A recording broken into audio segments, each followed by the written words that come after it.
I won't sign it. Amara's voice cut through the glass-walled conference room before the interpreter beside her could even raise his headset. 10 suited men froze. Ji-hoon Park didn't look at the contract. He looked at her. You're not the negotiator. One of the Korean executives snapped, jaw tightening. You are here to translate. Amara didn't sit. She stood between two worlds, dark braids pulled back tight, a borrowed blazer one size too big, her palms flat against the polished table. I am translating, she said, eyes steady. They said the terms are insulting. Across the video screen, 3 Nigerian port representatives shifted, watching her like a lifeline. The interpreter beside her whispered urgently in Korean.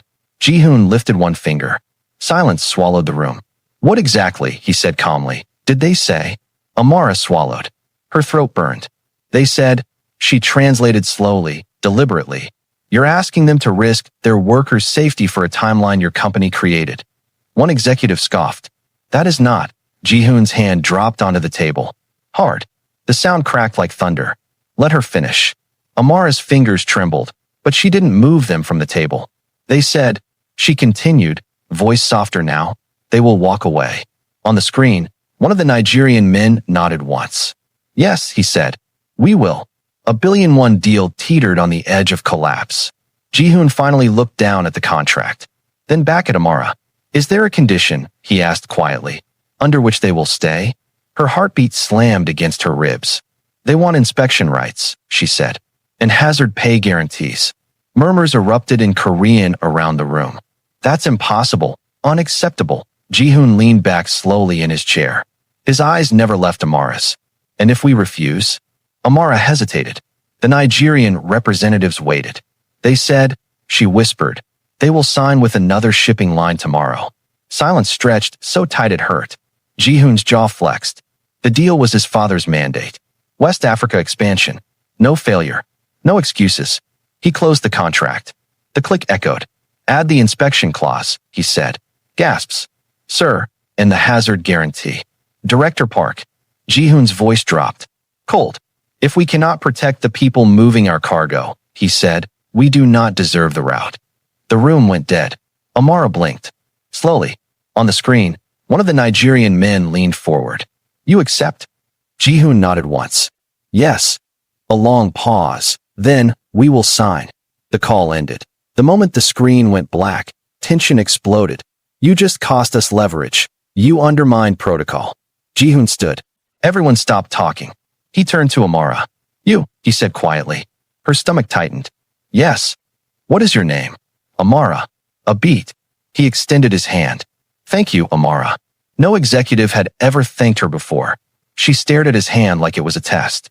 Then I shook it. His grip was warm, steady, respectful. Her fingers were shaking. He noticed. He didn't comment.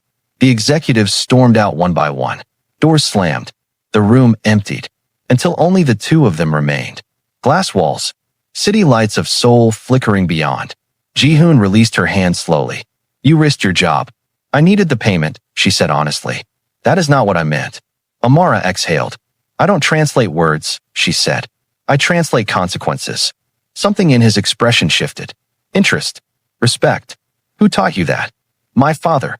A flicker of pain crossed her face before she could hide it. Ji-hoon noticed. He didn't ask. Instead, you work the night market, don't you? Her eyes widened. How? You smell like roasted chestnuts, he said simply. Embarrassment flushed her cheeks. That's not an insult. Silence settled between them. Soft. Unexpectedly. Outside, Seoul traffic hummed. You saved a contract worth more than your entire scholarship, he said. I saved workers from dying, she corrected. Another silence. Longer. Ji-hoon looked at her like he was recalculating something he'd believed his entire life. Come tomorrow, he said. Officially. I'm not. As a consultant. Her breath caught. I can't. Why? I already have 3 jobs. That actually made him blink. 3. School fees, she said simply. Another silence. Heavy. Real. He walked to the window, hands behind his back. You should not have to fight this hard alone. Amara almost laughed. Everyone fights alone, she said. He turned. No, the way he said it, certain. Like it was a law. Something in her chest shifted. Dangerously. Her phone buzzed. She glanced down. Her face changed. Tension. Fear. She stepped away to answer. Yes. Rapid Ebo spilled from the speaker. Her posture stiffened. What? Her voice dropped. No. I sent money last week. A pause. Her eyes filled. I will find it. She hung up slowly. Ji-hoon didn't move. Problem. My father's dead, she said quietly. They're threatening to take our house. The words seemed to land between them like broken glass. Ji-hoon studied her. Calculating. Not cold, careful. How much? She shook her head immediately. No, I did not offer. I don't take money, she said. Pride burned in her voice. A long silence. Then, I could offer work. She hesitated. The room suddenly felt smaller. More intimate. More dangerous. What kind of work? Partnership, he said. The word hung between them. Heavy. Unfamiliar. Before she could respond, the conference room door burst open. An older man entered. Sharp suit. Colder presence. Ji-hoon straightened instantly. Father. Chairman Park's gaze slid to Amara. Slow. Assessing. Disapproving. You delayed the signing, he said in Korean. Ji-hoon didn't respond. Chairman Park switched to English. For her. Amara's spine stiffened. I did my job. Chairman Park smiled thinly. Temporary people should not influence permanent decisions. The insult landed clean. Ji-hoon's jaw tightened. She prevented failure. Chairman Park stepped closer. And now you will undo her changes. Amara's heart dropped. Ji-hoon didn't answer. The silence stretched. Chairman Park placed the contract back on the table. Sign. Ji-hoon looked at the page, then at Amara. Her pulse thundered in her ears. If he signed. Everything she fought for, gone. Chairman Park's voice hardened. Now. Ji-hoon picked up the pen. Amara couldn't breathe. His hand hovered over the signature line. And then, he set the pen down. I won't. Chairman Park's eyes went cold. You are not ready to lead this company. The words hit like a verdict. A long, suffocating silence. Amara swallowed. If this moment just twisted something inside you. Tap subscribe so you don't miss what comes next. Chairman Park turned to her. Leave. Amara didn't move. Ji-hoon spoke quietly. She stays. Chairman Park's expression hardened further. Then both of you, he said, voice low with warning, will face the consequences. The contract still lay unsigned. Security footsteps approached outside the glass door. Amara's phone buzzed again. Another message from Nigeria. Past due. Final notice. She looked at Ji-hoon. He looked at her. Neither spoke. The door handle began to turn. The handle turned. The glass door opened just wide enough for two uniformed security officers to step in. Their shoes made almost no sound on the polished floor. Chairman Park didn't look at them. He was still watching his son. Escort the translator out, he said. Amara felt the words hit before they registered. Escort. Out. Like she was an interruption. Ji-hoon moved one step. He placed himself between her and the officers. She is not leaving. One of the guards hesitated. Director Park, I gave an instruction. Chairman Park said calmly. The calm was worse than shouting. Ji-hoon's voice dropped. So did I. The air tightened. Amara could feel her pulse in her throat. The guards looked between father and son like men caught between two storms. Sir, one said carefully. We require clarity. Ji-hoon didn't break eye contact with his father. She is under my authorization. Chairman Park's lips curved slightly. You still believe authorization belongs to you. A long silence stretched. Then, Amara's phone buzzed again. Loud. Too loud. Every head turned. She froze. Another buzz. Another. The screen lit up. Final notice. Property seizure. Her chest tightened. Ji-hoon glanced down. He didn't touch her phone. He just saw the fear cross her face. Chairman Park noticed too. Interest flickered. Debt? He asked. Amara lifted her chin. Yes. How much? That is not your concern. Chairman Park stepped closer. Everything in this room is my concern. Ji-hoon's voice cut in. Enough. Chairman Park ignored him. You defend laborers, he said to Amara, yet cannot defend your own family. The words landed sharp, precise. Amara's fingers curled into fists. I am defending them, she said quietly. Chairman Park tilted his head. With 3 jobs? Her silence answered. Ji-hoon turned toward her slightly. You did not tell me it was immediate. I did not tell you anything, she replied. Another buzz. Her breathing shortened. Chairman Park's gaze shifted back to his son. You see, he said softly. Distraction. Ji-hoon didn't respond. Sign the original contract. Chairman Park continued. And remove this complication from your table. Ji-hoon's eyes hardened. She is not a complication. Chairman Park's expression cooled further. Then you are. The words hung heavy. One of the guards shifted uncomfortably. Sir, do we proceed? Chairman Park didn't even look at him. Yes. The guard stepped toward Amara. Ma'am. Ji-hoon's hand came down on the table again hard. No, the guard stopped. Amara's heart pounded so loudly she thought they could hear it. Chairman Park finally turned his full attention to his son. You will jeopardize your position, he said quietly. Ji-hoon met his gaze. I will not jeopardize lives. A flicker, not anger, something sharper. Disappointment. Chairman Park reached into his jacket, removed another document, placed it beside the contract. If you refuse, he said, the board will vote tonight. Amara's stomach dropped that Ji-hoon didn't touch the paper. What vote? Your removal from West Africa operations. Silence crashed into the room. Even the guards froze. Amara's throat went dry. That division is my responsibility, Ji-hoon said. It was, Chairman Park corrected. A long, suffocating pause. Outside the glass, office staff had begun to gather. Watching, pretending not to. Amara stepped back slightly. This is because of me. Ji-hoon didn't look at her. No, yes, she insisted, voice tight. Chairman Park watched the exchange carefully. Then leave, he said to her again. And the matter ends. The choice sat between them. Heavy. Ugly.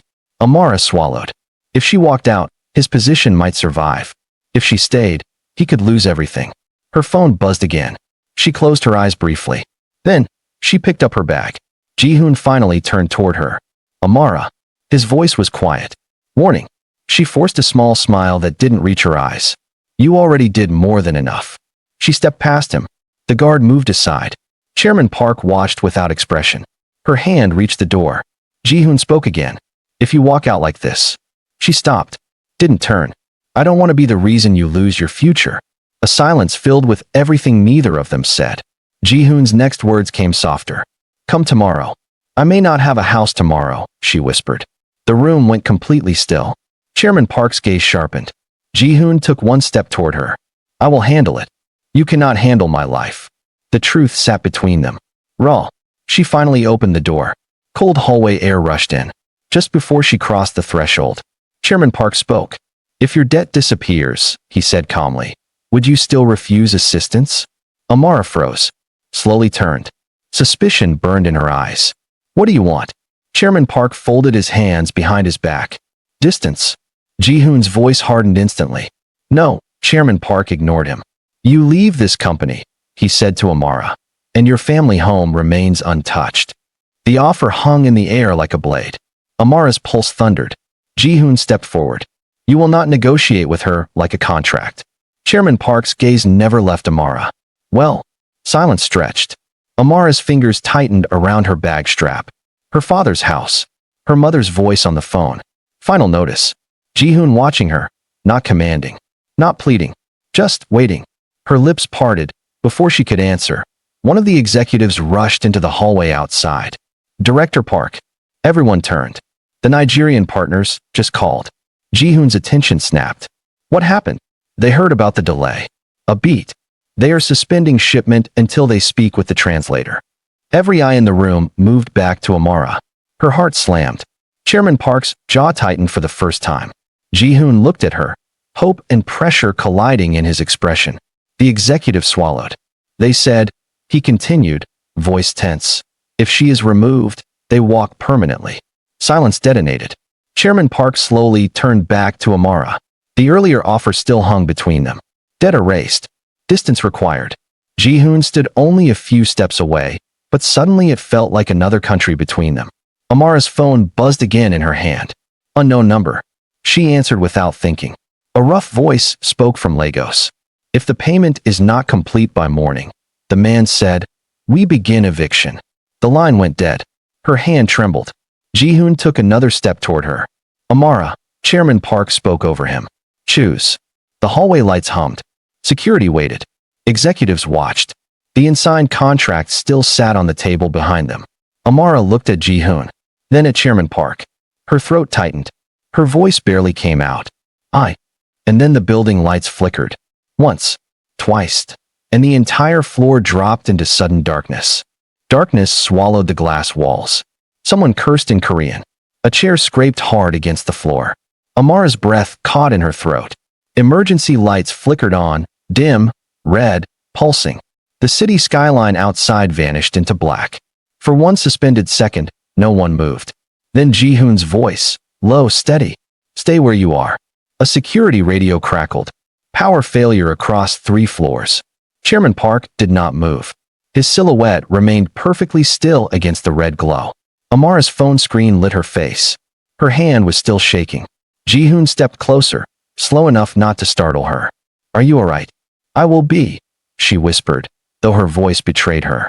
From the hallway, hurried footsteps. The executive again. Backup generators are coming online. The red light pulsed. Chairman Park spoke into the dark. Answer the question I asked. Amara's chest tightened. Even without full light, his presence pressed down on the room. Ji-hoon's voice sharpened. This is not the time. There is never a convenient time for truth, Chairman Park replied. Silence pressed in again. The emergency lights hummed. Amara forced air into her lungs. My home, she said quietly, is not a bargaining chip. Chairman Park's tone remained calm. Everything is a bargaining chip. Ji-hoon stepped between them again. No, Chairman Park's gaze shifted to him. You risk your career for someone you met days ago. I risk it, Ji-hoon said, voice steady. For what is right. The generators kicked. Lights snapped back on. The sudden brightness felt almost violent. Amara blinked. Her eyes were wet. Chairman Park saw. He said nothing. The executive cleared his throat nervously. Sir, the Nigerian partners are holding the call. Ji-hoon turned immediately. Put them through. The large screen flickered alive again. The Nigerian representatives appeared, grainy, tense. One leaned forward. Where's the translator? All eyes shifted. Amara hesitated. Chairman Park watched closely. Ji-hoon spoke first. She is here. Then speak, the Nigerian man said.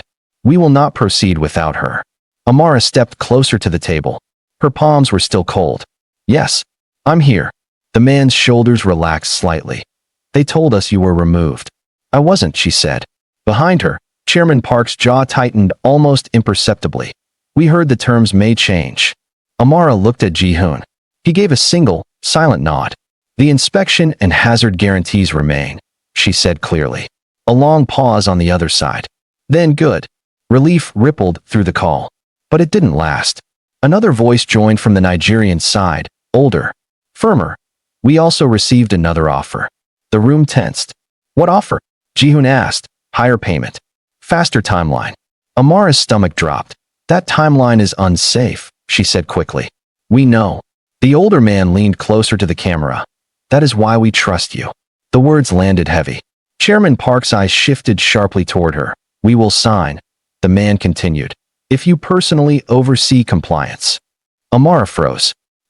Ji-hoon spoke softly. She is still a student. We are aware, the man replied. But trust is not given to companies. It is given to people. Silence filled the room. Amara's pulse thundered. Chairman Park stepped forward slightly. And if she declines? He asked, voice cool. The Nigerian man answered without hesitation. Then we walk. The screen went quiet. Waiting. Amara felt every gaze pressing into her. Her phone buzzed again in her hand. She didn't need to read it. She already knew. Morning deadline. Eviction. Ji-hoon moved closer. Just enough that only she could hear him. You don't have to accept. Her throat tightened. If I don't, she whispered back, they lose protection. You cannot carry everyone. I've been carrying everyone, she said. The truth hung between them. Raw. Ji-hoon's expression shifted, something deeper than admiration. Concern. Chairman Park spoke into the silence. If she accepts, she becomes directly tied to this contract. Amara turned to him. I already am. Then understand the consequences. I do. Ji-hoon's voice hardened. She will not be exploited. Chairman Park looked at his son. Responsibility is not exploitation. Amara inhaled slowly, then faced the screen. I will oversee compliance, she said. Ji-hoon's eyes widened slightly. The Nigerian representatives nodded. Then we proceed. The call ended. The screen went black. The room remained silent. Chairman Park studied her. You just made yourself indispensable. I made workers safer. You also made yourself visible. Amara lifted her chin. I was never invisible. Chairman Park turned to Ji-hoon. This will cost more than projected. It is worth it. Chairman Park's gaze sharpened. You speak as though profit is irrelevant. I speak as though lives are not negotiable. A long pause. Then, Chairman Park reached for the original contract. He slid it aside, picked up the revised version, placed it in front of Ji-hoon. Sign. The word carried weight. Ji-hoon didn't hesitate this time, but he signed. Ink scratched across paper. Final. Irreversible. The moment landed heavy. Chairman Park watched the signature dry. Then, you understand, he said quietly. The board will still meet. Ji-hoon met his gaze. I know. Chairman Park turned toward the door, paused beside Amara. If your involvement causes financial loss, he said, you will not be protected by him. Amara didn't step back. I never asked to be. Chairman Park studied her one last time. Then I left. The door closed. The room suddenly felt too quiet. Ji-hoon exhaled for what felt like the first time all night. Amara's legs finally weakened. She sat. Hard. Her phone slipped from her fingers onto the table. The screen lit. A message preview flashed. Eviction team arriving at sunrise. Her breath hitched. Ji-hoon saw it. He didn't touch the phone. You said morning, he said softly. She nodded. I still have a few hours. Silence. Heavy. He pulled out a chair across from her. Saturday. Not above. Not beside. Across. What is the exact amount? I told you. I am not offering charity. His voice was steady. I am asking for numbers. Her eyes filled despite herself. You cannot solve everything with money. No, he said quietly. But some problems begin there. A long pause. The city lights outside slowly returned to normal. Amara wiped her cheek quickly. I will handle it. How? I always do. Ji-hoon studied her. You haven't slept. That is not new. Another silence stretched. Soft. Fragile. He spoke again lower. Come with me tonight. Her head snapped up. No. To the bank, he clarified. Not. I know what you meant. Heat flushed her face anyway. I can't. Why? Because if I start depending on you, she said, voice breaking slightly, I may not stop. The honesty hung between them. Ji-hoon didn't move. Neither did she. Outside, distant thunder rolled over Seoul. Her phone buzzed again. Another unknown Lagos number. She hesitated, then answered. A different voice this time. Female. Sharp. You are Amara Okoye? Yes. This is the hospital. Her heart stopped. Which hospital? Your mother collapsed. The room tilted. She what? She was brought in after arguing with the debt collectors. Amara's breath shattered. Is she? She is stable, the nurse said. But treatment requires immediate payment. The call ended. Amara lowered the phone slowly. Her hands were shaking violently now. Ji-hoon stood instantly. What happened? My mother. Her voice broke completely. She's in the hospital. Silence crashed into the room. Ji-hoon didn't hesitate this time. We're leaving. I can't. You can. I have work. Your family is not less important than a contract. Her eyes met his. Torn. Fear. Pride. Exhaustion. Before she could answer, the conference room door opened again. The same executive, pale. Director Park. Ji-hoon turned. The board meeting has been moved forward. How soon? Now. The word landed like a hammer. Amara stared at him. Hospital. Eviction. Board vote. Everything is colliding. Ji-hoon looked from the executive to her. If he left, he might lose his position. If he stayed. She faced everything alone. Neither spoke. The hallway lights flickered again. The executive swallowed. They are waiting. Ji-hoon's phone began ringing. Chairman Park. It rang. And rang. Amara whispered, go. Ji-hoon didn't move. The phone kept ringing in his hand. As he stood between two doors, the phone kept ringing. Ji-hoon stared at Amara. Go, she said again, softer this time, but he declined the call. The screen went dark in his hand. The executive's eyes widened. Director Park. Ji-hoon picked up his jacket. We're leaving. Amara shook her head immediately. No, yes. If you miss that meeting, I know exactly what I will miss. His voice wasn't raised. It didn't need to be.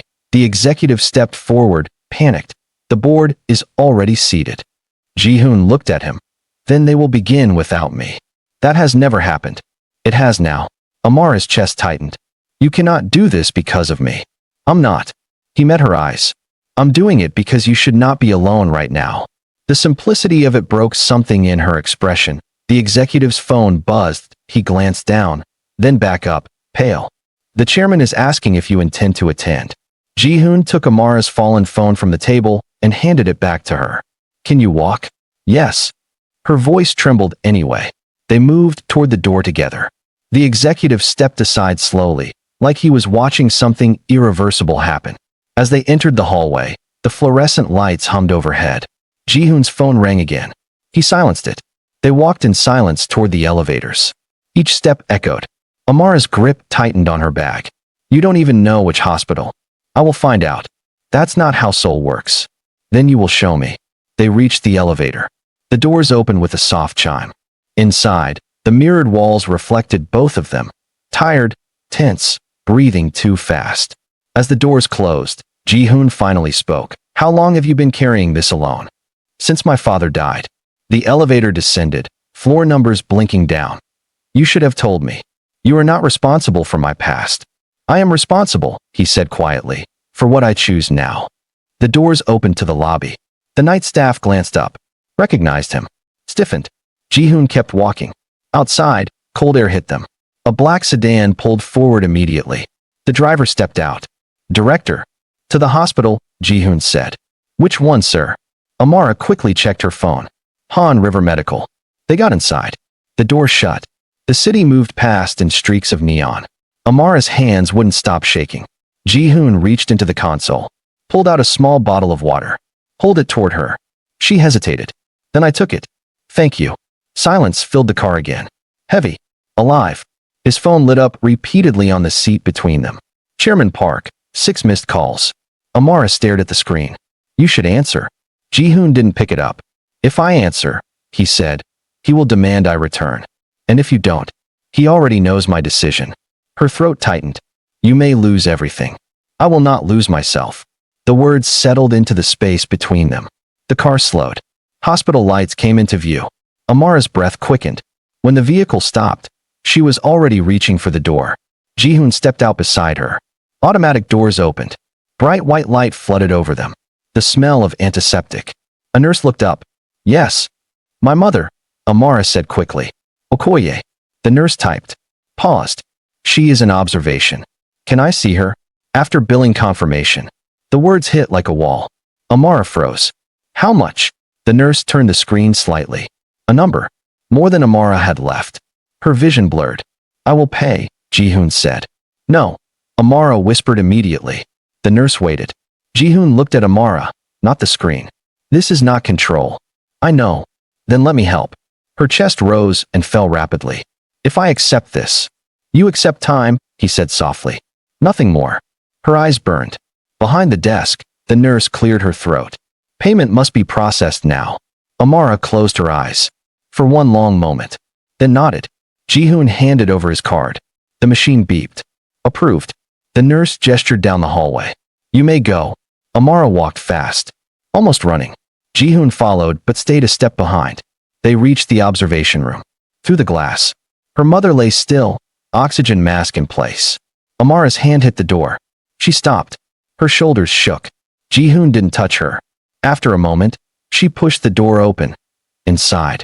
Monitors beeped steadily. Amara approached the bed. Mama. Her voice broke. Her mother's eyes opened slowly. You came. Tears fell freely now. I'm here. Her mother's gaze shifted past her. To Ji-hoon, standing quietly near the doorway. Who? My colleague, Amara said. Ji-hoon bowed slightly. Respectful. Her mother studied him, then looked back at Amara. You look tired. I'm okay. You always say that. A faint, weak smile. The monitor continued its steady rhythm. After a moment, a doctor entered quietly. Family. Yes, Amara said. The stress triggered the collapse, the doctor explained. She will need rest. How long? At least several days. Amara nodded. Relief and fear mixing. The doctor glanced at Ji-hoon. Billing has been handled. Amara swallowed. Yes. The doctor left. Silence settled again. Her mother drifted back to sleep. Amara stepped back into the hallway. The moment the door closed. Her knees buckled. Ji-hoon caught her before she hit the floor. She didn't pull away this time.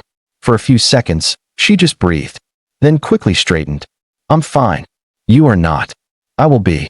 His phone rang again. He looked down. Another board member. He answered this time.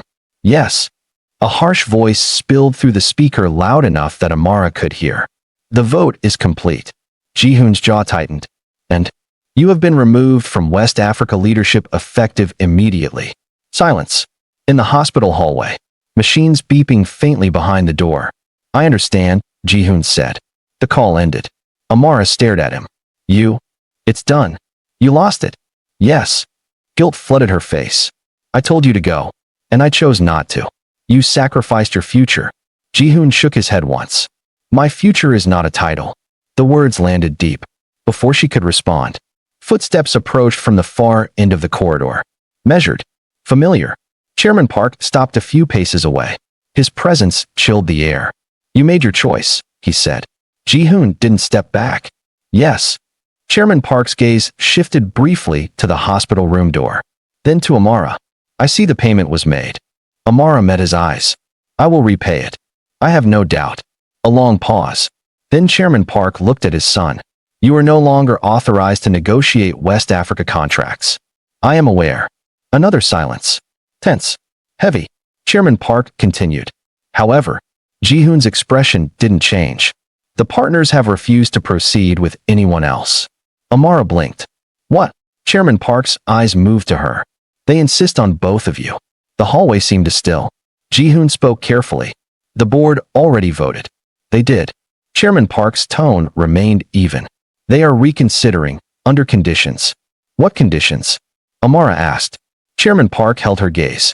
You become an independent compliance lead. Amara's heart pounded. And Ji-hoon? He returns, Chairman Park said. Not as heir. A beat. As contracted director under performance review. Silence stretched. Ji-hoon absorbed the words. A demotion. Public. Permanent, if he failed. Chairman Park continued. If you both succeed, the route stands. Amara looked between them. And if we fail? Chairman Park's answer came without hesitation. The company withdraws entirely. Workers lose protection. Routes collapse. Everything at risk. Ji-hoon exhaled slowly. Chairman Park added one final line. The decision must be made tonight. The weight settled over all three of them. Amara glanced back at her mother's room. Then at Ji-hoon. He met her eyes. No pressure. Just a question. The hallway lights hummed overhead. Amara's voice came quiet but steady. If we do this. She swallowed. We do it right. Ji-hoon nodded once. Always. Chairman Park watched them both. Waiting. Amara extended her hand toward Ji-hoon. Not romantic. Deliberate. A partnership. He took it. Firm. Equal. Chairman Park studied their joined hands for a long moment. Then gave a single, almost imperceptible nod. Very well. He turned. Began walking away down the corridor. Amara exhaled slowly. Her grip loosened but didn't fully leave Ji-hoon's. Outside the hospital windows, the first hint of dawn touched the sky. Between two countries. Between two futures. Ji-hoon looked at her. This is only the beginning. Amara nodded, eyes tired but unafraid. I know. Behind them, a nurse called softly. Ms. Okoye? Your mother is asking for you again. Amara released his hand. Started toward the door. Then paused. Looked back at him. He was still there. Waiting. Not leaving. The sunrise lights spilled into the corridor. And somewhere deep in the building, a phone began ringing again.